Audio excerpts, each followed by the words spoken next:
Hola, me es un gusto saludarles y darles la más cordial bienvenida al canal de la Iglesia Primitiva, donde hoy compartiremos el tema: el tercer bautismo. De un bautismo tengo que ser bautizado, Jesús, Lucas 12:50. Uno quizás podría llenar una biblioteca con los libros que se han escrito acerca de los primeros dos bautismos. En la vida de Jesús, nuestro ejemplo perfecto, lo encontramos siendo bautizado en agua por Juan el Bautista. En rápida sucesión, descendió el Espíritu Santo sobre él en forma corporal, como paloma. Aquí es fácil ver los dos bautismos, uno en agua y otro en el Espíritu Santo. Pero después en los Evangelios, vemos a Cristo comentando acerca de otro bautismo que él todavía no había experimentado: de un bautismo tengo que ser bautizado, y como me angustio hasta que se cumpla. Lucas 12:50. A este bautismo es al que los anabaptistas llamaron el tercer bautismo. Algunas veces se referían a él como un bautismo de sufrimiento y a veces como un bautismo de sangre. Este último término provenía de Primera de Juan 5:8, que nos dice: y tres son los que dan testimonio en la tierra, el espíritu, el agua y la sangre, y estos tres concuerdan. El bautismo olvidado. Este tercer bautismo es ampliamente ignorado en estos días. De hecho, en algunos casos ha sido reemplazado por un bautismo que es exactamente lo contrario al sufrimiento. Con esto me refiero a lo que bien podría llamarse un bautismo de bendiciones. Este así llamado Evangelio de la Prosperidad es lo que el apóstol Pablo llamó otro evangelio en 2 Corintios 11:4 y en Gálatas capítulo 1 versículo 16. En su carta a los Corintios, Pablo habla de otro espíritu y de otro Jesús. Así que si alguien viene predicando a un Jesús que no vive y actúa como el Jesús de los cuatro evangelios, tenemos que guardarnos y tener cuidado. En conexión con el tema de este artículo, podemos deducir fácilmente que cualquiera que no predica que los discípulos de Jesús tienen que seguir a su Maestro en su bautismo de sufrimiento, trae a otro Jesús. El Jesús que Pablo predicó les dijo a sus discípulos: y el que no toma su cruz y sigue en pos de mí, no es digno de mí. Mateo 10:38. Y sin embargo hoy en día vemos predicadores, muy famosos en este mundo, contándole a la gente acerca de un Jesús que les ofrece prosperidad material.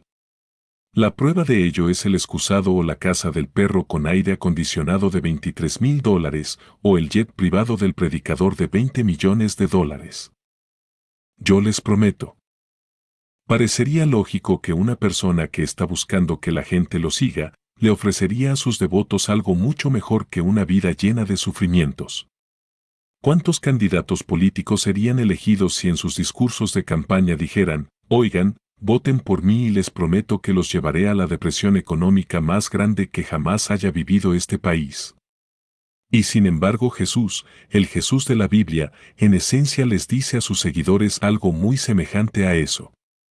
Síganme, Él les dijo. Y luego de manera voluntaria permite que lo martiricen sin ofrecer la menor resistencia, aun cuando pudo haber llamado 10,000 ángeles para que lo libraran, si así lo hubiera querido. ¿Por qué el sufrimiento? Una de las grandes causas de incredulidad con la que mucha gente tropieza con respecto al Dios de la Biblia es la pregunta acerca de cómo un Dios bueno puede permitir que ocurra tanto mal. ¿Cómo puede un Dios que supuestamente es omnipotente, todopoderoso, permitir que el mal siga existiendo en el mundo? ¿Cómo, si Él es más poderoso que Satanás, permite que Satanás continúe por tanto tiempo en este mundo? ¿Cómo es que Dios permite que niños inocentes sufran de inanición? Esas son preguntas muy válidas y son preguntas para las cuales no pretendo ofrecer una respuesta completa, excepto mencionar los siguientes dos puntos. 1. La decisión del hombre de pecar es la causa del mal en el mundo.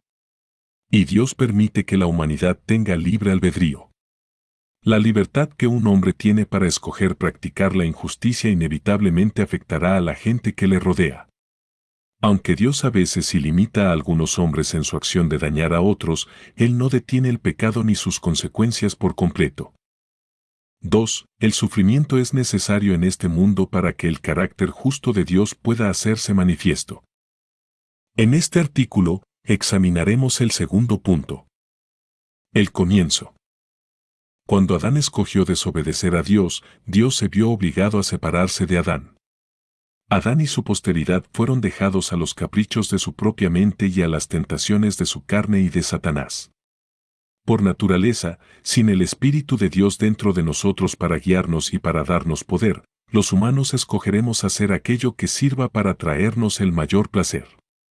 Esto es lo opuesto de la naturaleza de Dios, que es el amor, lo contrario al egoísmo. Así, la condición caída del hombre deja su carácter en oposición con el carácter de Dios. El amor y el ego no pueden mezclarse, así como el agua y el aceite no se mezclan. Cuando el hombre comenzó a seguir sus propios caminos, se generó la anarquía. En la anarquía, cada hombre hace lo que cree que es mejor, y eso generalmente se traduce en hacer lo que le trae el mayor beneficio y el mayor placer. Así que si Roberto tiene 100 acres de propiedad, pero ve que José tiene 200 acres y tiene mejores vacas, entonces Roberto planea un asalto a medianoche, mata a José y se queda con sus tierras y con sus vacas. A eso le llamamos injusticia porque es algo que moralmente es incorrecto, es diferente y opuesto al carácter de Dios. Y el carácter de Dios es lo que finalmente determina si algo es justo o injusto.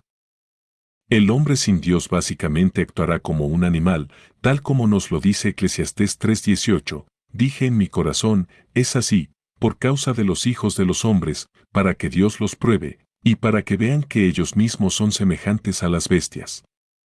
Así como un animal salvaje lucha por su supervivencia, llegando a matar a uno de su misma especie para decidir quién se comerá a la presa, así también el hombre lucha, se esfuerza y mata por tener el control sobre sus semejantes seres humanos. Justo versus injusto.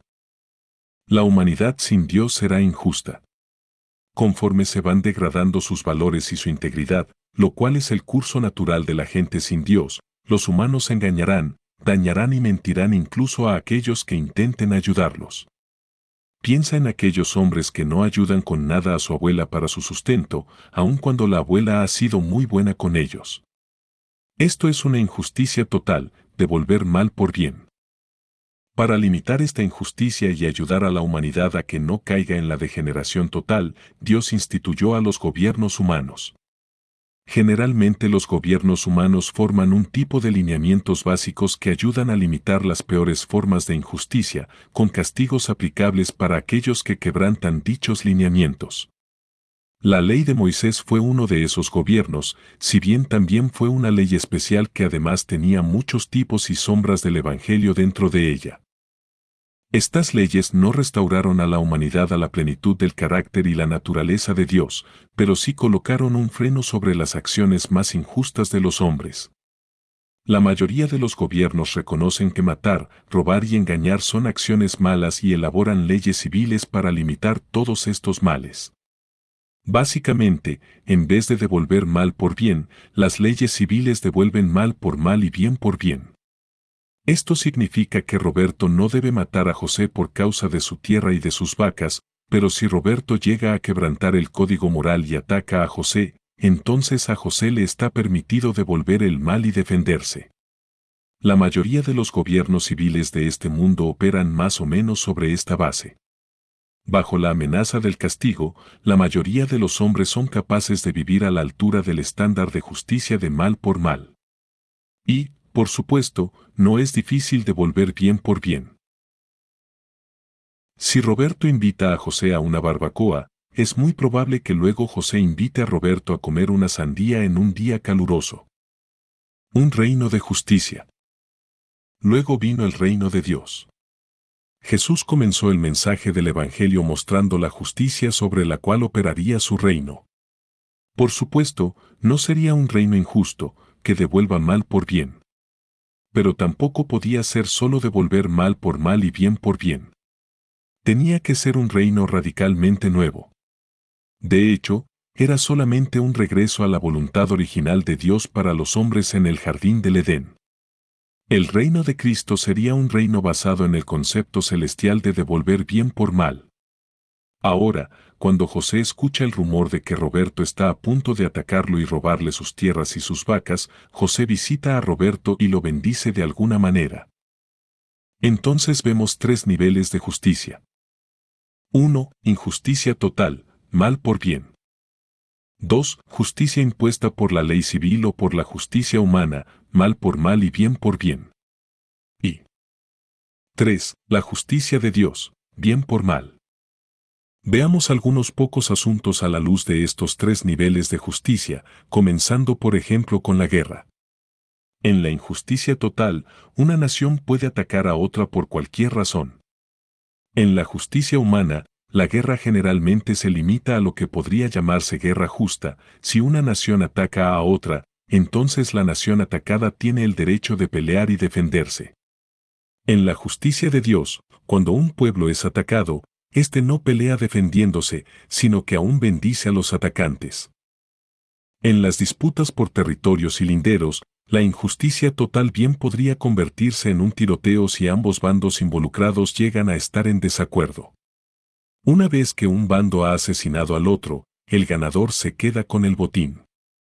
En la justicia humana, las disputas sobre límites territoriales y tierras son llevadas ante un juez, quien trata de escuchar a ambos bandos y de tomar una decisión justa. En el reino de Dios, si un bando trata de mover un límite de tierra de manera no legítima para su ventaja, el otro bando, el que sea del reino de Dios, le permite a su invasor tomar su territorio sin pelear e incluso es posible que le diga al agresor que tome el doble de tierra que deseaba. De vuelta al sufrimiento. ¿Qué lugar tiene el bautismo en el sufrimiento del reino de Dios? La respuesta es que el sufrimiento es la única manera en la que la justicia de Dios puede ser manifestada. Un anabaptista primitivo de hecho lo explicó de esta manera: un hombre solo puede ser hecho justo por medio del sufrimiento. A simple vista, quizás esta sola declaración te hará rascarte la cabeza después de leerla por primera vez. Pero después de cierta contemplación sobre lo que quiso decir, empezamos a coincidir. Permítame explicarle. Jesús les dijo a sus discípulos en Lucas 6:32 al 35, porque si amáis a los que os aman, ¿qué mérito tenéis? Porque también los pecadores aman a los que los aman. Y si hacéis bien a los que os hacen bien, ¿qué mérito tenéis? Porque también los pecadores hacen lo mismo. Y si prestáis a aquellos de quienes esperáis recibir, ¿qué mérito tenéis? Porque también los pecadores prestan a los pecadores para recibir otro tanto. Amad, pues, a vuestros enemigos, y haced bien, y prestad, no esperando de ello nada, y será vuestro galardón grande, y seréis hijos del Altísimo, porque Él es benigno para con los ingratos y malos. En otras palabras, ¿es realmente algo extraordinario que un hombre practique la justicia humana? Por supuesto, aquellos que practican la regla de mal por mal, bien por bien pueden felicitarse a sí mismos de que no son como la persona completamente injusta que practica el mal por bien. Pero Jesús vino predicando un nivel de justicia aún más alto, la justicia de Dios que es inherente a su carácter santo. Él les dijo a sus discípulos en Mateo 5:20, porque os digo que si vuestra justicia no fuere mayor que la de los escribas y fariseos, no entraréis en el reino de los cielos. La justicia contra la cual se medían, o con la cual se comparaban, los escribas y los fariseos era la ley mosaica. Y esta ley sí establecía una medida de justicia mucho mejor que la injusticia total. Estaba prohibido sacarle el ojo a un hombre sin razón alguna. Pero si alguien te sacaba el ojo, tenías el derecho de sacarle el ojo, ojo por ojo. Bajo la ley de Moisés, mal por mal era correcto, mientras que mal por bien estaba completamente prohibido. Jesús les dijo a sus seguidores que si iban a entrar a su reino y a vivir en él, tenían que ir más allá del nivel de justicia de tipo mal por mal. Jesús no dejó a sus discípulos completamente en tinieblas con respecto a algunas aplicaciones prácticas. Él los llevó a través de varios puntos de la ley mosaica y elevó el estándar y las normas hasta el carácter justo de Dios, y explicó la manera como eso operaría en términos muy prácticos. Sus discípulos se sorprendieron un poco. En un momento de estas enseñanzas, ellos exclamaron: si el caso de un hombre con su esposa debe ser así, entonces no conviene casarse. Parece que ellos cuestionaron, como muchos, si es posible siquiera vivir de acuerdo con ese estándar nuevo de justicia que trajo Cristo. El papel del sufrimiento. Contemplemos por un momento los estándares de justicia celestiales del reino de Dios. Jesús lo dijo muy claramente cuando les dijo a sus seguidores: pero yo os digo, amad a vuestros enemigos, bendecid a los que os maldicen, haced bien a los que os aborrecen, y orad por los que os ultrajan y os persiguen, para que seáis hijos de vuestro Padre que está en los cielos, que hace salir su sol sobre malos y buenos, y que hace llover sobre justos e injustos. Mateo 5:44 al 45. Y el apóstol Pablo lo puso de esta manera en Romanos 12:21, no seas vencido de lo malo, sino vence con el bien el mal. Ahora bien, la gran pregunta es, ¿cómo puede un hombre practicar la justicia del reino de Dios que consiste en devolver bien por mal si no hubiera ningún mal en este mundo? Si todo en el mundo fuera bueno y todos en el mundo fueran buenos, entonces no habría oportunidades para que el carácter de la justicia de Dios se manifestara por completo. Si no hubiera gente injusta en la tierra, Dios nunca podría manifestar en toda su plenitud su carácter justo de regresar bien por mal. Obviamente, todos preferiríamos vivir en un mundo en el que no hubiera injusticias. Pero cuando meditamos sobre todo esto que venimos diciendo, automáticamente vemos la necesidad de que exista el mal. Si todos fueran buenos, entonces nunca habría la oportunidad de manifestar el carácter de nuestro buen Dios en su totalidad. Solo cuando la verdadera justicia de Dios confronta el mal y lo vence por medio del bien, puede la gloria de Dios brillar en su máximo resplandor. Uno no puede sufrir triunfantemente si nunca sufre. Y entonces, para revelar la gloria de Dios, Dios tuvo que venir a un lugar malo, un lugar en donde Él sufriría el mal, para que pudiera practicar, esto es, manifestar, el rasgo justo de su carácter de bien por mal. Así Dios vino a este mundo por medio de su Hijo Jesucristo para sufrir, para triunfar sobre el mal pagando con bien a aquellos que abusaron de Él. A través de todo eso, su nombre fue glorificado. Hecho justo por medio del sufrimiento. El autor de la carta a los Hebreos nos dice que el Mesías, aunque era hijo, por lo que padeció, aprendió obediencia. Hebreos 5:8. Es un poco difícil para nosotros pensar que Jesús haya tenido que aprender obediencia, pero el autor continúa, diciendo, y habiendo sido perfeccionado, vino a ser autor de eterna salvación para todos los que le obedecen. Hebreos 5:9. La palabra perfecto, de la frase habiendo sido perfeccionado, nos puede arrojar en picadas si no somos cuidadosos.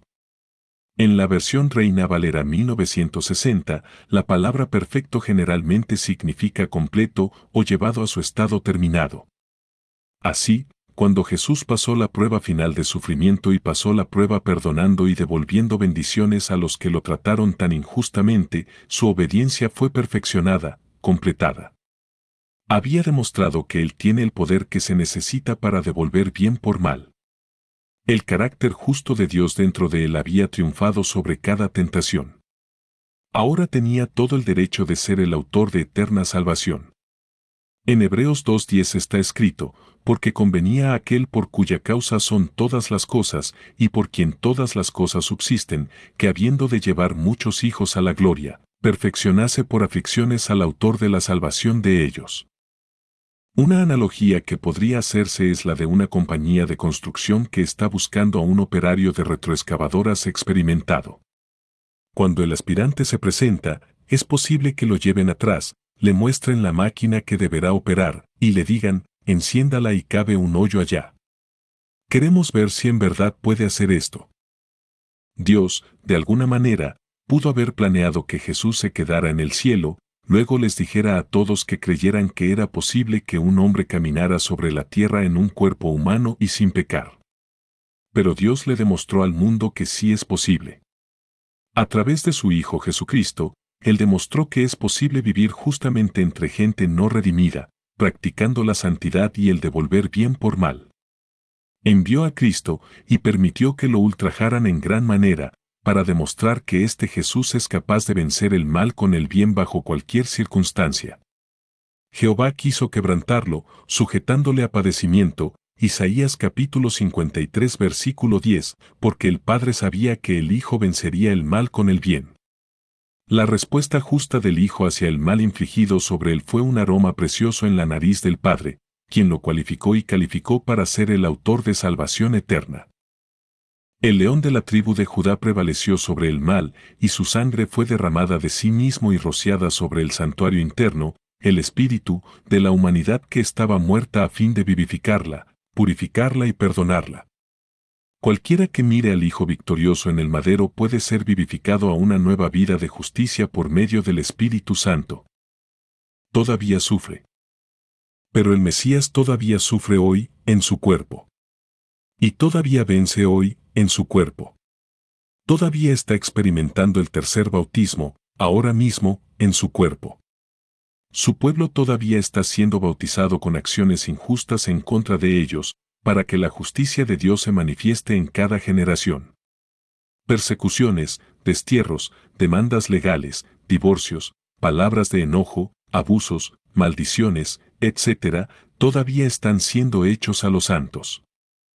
Sí, todavía le place a Dios quebrantar a su pueblo, porque Él sabe que el hermoso aroma de su carácter justo, que Él mismo plantó en ellos, surgirá de tal situación. Así como una flor machacada exhala un mayor aroma, así el pueblo de Dios produce más justicia cuando es machacado en el sufrimiento. Dios no es sadista. No disfruta ver a la gente sufrir simplemente porque le agrade ver rostros desfigurados y miradas de desesperanza u oír gritos de dolor. Pero es solo cuando sufrimos, cuando podemos devolver bien por mal.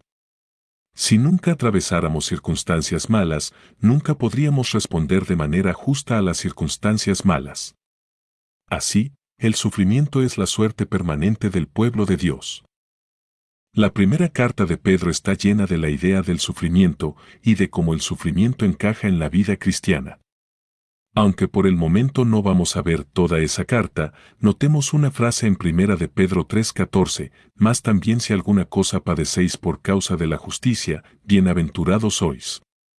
Por tanto, no os amedrentéis por temor de ellos, ni os conturbéis. Mientras que no voy a insistir que lo que voy a explicar a continuación es con toda seguridad lo que Pedro quiso decir, sí deseo que consideremos lo que podría ser una manera nueva de ver dicha frase. Quizás tendemos a pensar que Pedro nos está diciendo que si hiciste lo correcto, lo justo, y fuiste ultrajado debido a ello, regocíjate. Eso ciertamente es verdad, y puede ser en parte lo que Pedro tenía en mente. Pero supongamos que Pedro quiso decir algo así como, si Dios te envía a una situación en la que sufras un trato terriblemente injusto, únicamente para que Dios te permita responder con una justicia de devolver bien por mal, entonces regocíjate. En otras palabras, Dios bien pueda permitir que uno de tus empleados desfalque o malverse 5,000 pesos de tu negocio, solo para que el mundo pueda verte responder como Cristo respondería en tal situación. Dios te está hiriendo para obtener un olor agradable. Y debemos regocijarnos ante tal oportunidad. No se permite optar por no recibir este bautismo. Cuando un hombre o una mujer vienen a Cristo para ser sus discípulos, no se les da ninguna alternativa de elección para ser excluidos de alguno de los 3 bautismos. Definitivamente necesitamos el bautismo en el Espíritu Santo. ¿De qué otra manera podríamos recibir el poder para vivir como Cristo?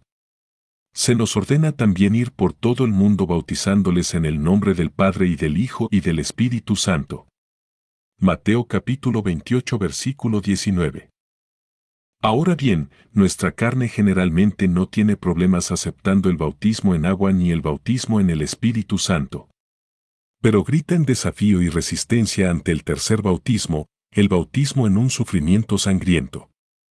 Pero no existen recuadros que podamos palomear y otros que podamos tachar en el contrato del nuevo pacto, como por ejemplo un recuadro que dijera, palomee aquí si quiere optar por no recibir alguno de los 3 bautismos. La entrada al reino es una rendición total de nuestra voluntad para hacer lo que sea que Dios nos tenga preparado, así que no podemos regatear con Dios. Cristo dijo que necesitamos calcular el costo antes de seguirlo. Dijo que tenemos que tomar la cruz y seguirlo. No hay elección. Como ya hemos visto en este artículo, la única manera como la justicia del reino de Dios puede ser hecha manifiesta es cuando ocurre el mal. El mal tiene que ocurrir, o no podremos vencerlo con bien.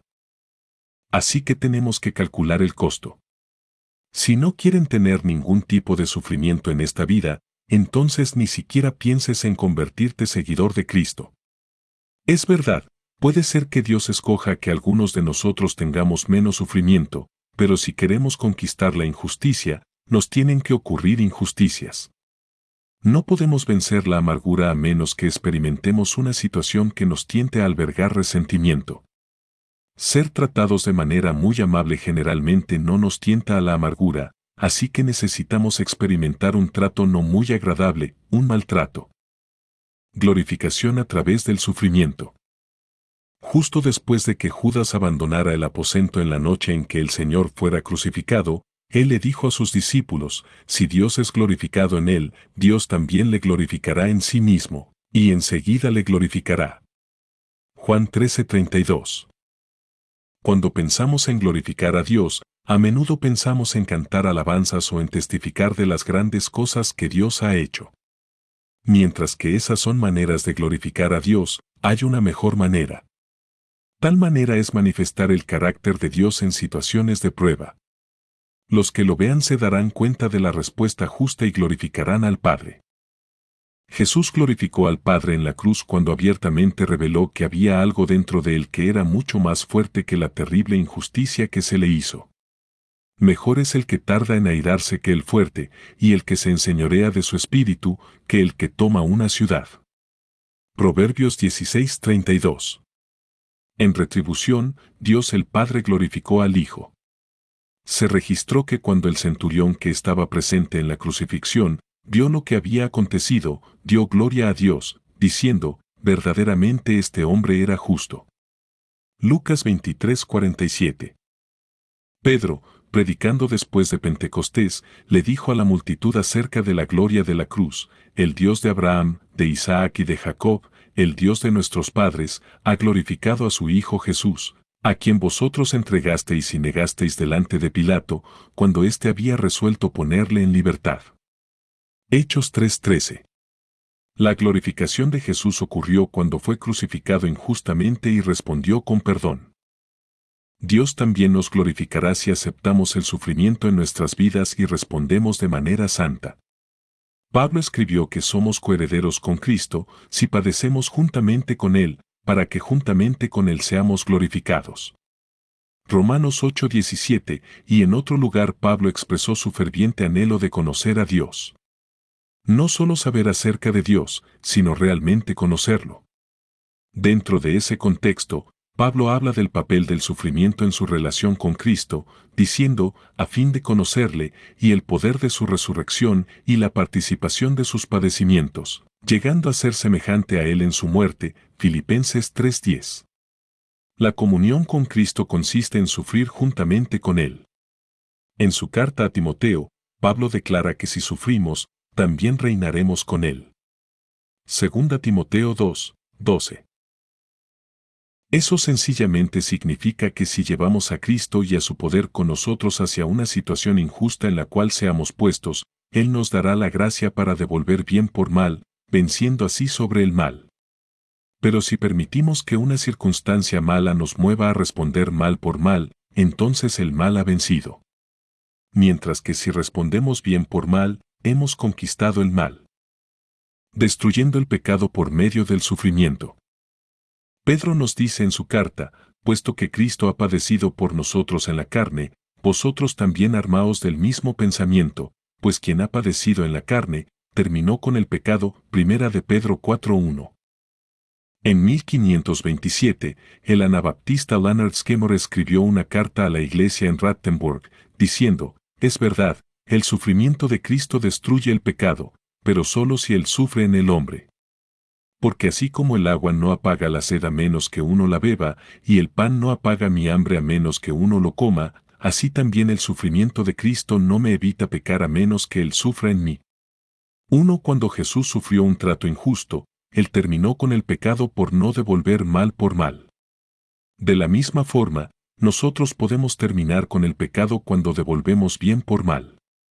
De esta manera el pecado es destruido, conquistado, por el Cristo que vive en nosotros. Una analogía favorita entre los primeros anabaptistas era la de un árbol en los bosques. Ese árbol es una casa, pero es solo una casa potencial. Solo después de que el árbol sufre el dolor del hacha y el serrote, que convierte al árbol en tablas útiles, entonces el árbol llega a ser verdaderamente una casa. Y así es con el cristiano y la justicia. Un hijo de Dios, nacido a la nueva vida por medio del bautismo en el Espíritu Santo, es una fuente de puras obras justas, o, como el árbol, una fuente potencial de obras justas. Solo cuando el creyente ha sido cortado y moldeado por medio del sufrimiento, entonces su carácter justo comienza a ser útil y fructífero. En esta analogía, podemos ahora comprender cómo es que un anabaptista escribió que solo podemos ser hechos justos a través del sufrimiento.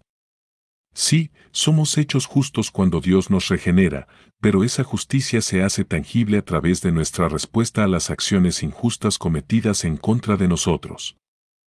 Frutos de justicia.